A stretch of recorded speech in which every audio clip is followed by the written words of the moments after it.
3 দিন ধরে একটা পঠন পাঠন বন্ধ করে একটি স্কুলে পঠন পাঠন বন্ধ করে সেইখানে মাঠে খেলা হচ্ছে।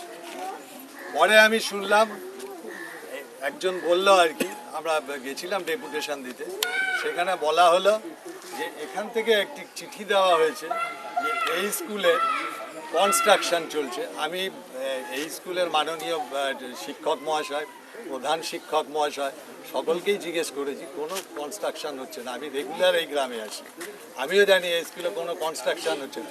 যদি কনস্ট্রাকশন হয়ও 6, 7, 8 হবে, 9 তারিখে স্কুল খুলবে। নিশ্চয়ই 3 দিনের ফুটবল খেলা 3 দিনই কনস্ট্রাকশন হয়েছে। কাজে এই ধরনের প্রশাসক এবং প্রশাসন ব্যবস্থা যদি থাকে তাহলে আমার মনে হয় কামদুনির উন্নতিটা ঠিক সেইভাবেই হবে। কাজে আমাদের ভাবা দরকার যে প্রশাসন বা অ্যাডমিনিস্ট্রেশন আরও বেশি স্ট্রং হতে হবে এবং দেখতে হবে জনগণ কি চাইছে। জনগণ কিন্তু উন্নয়ন চাইলেও সবার আগে চাইছে কিন্তু এখানকার জনগণ ধর্ষিতা যারা হয়েছে, যারা ধর্ষক, সেই ধর্ষকদের উপযুক্ত শাস্তি। এবং আমাদের কিন্তু প্রতিবাদী মঞ্চ থেকে একটাই উদ্দেশ্য, আমরা ধর্ষণকারীদের উপযুক্ত শাস্তি চাই।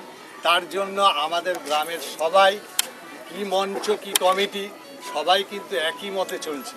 কিন্তু দেখা যাবে বিগত দিনে যে শাসক গোষ্ঠী কি সত্যিই দিতে পারবে, এই প্রশ্নটা রেখে আমি আজকের মতো বক্তব্য শেষ করছি। শুভেন্দু মাইতি।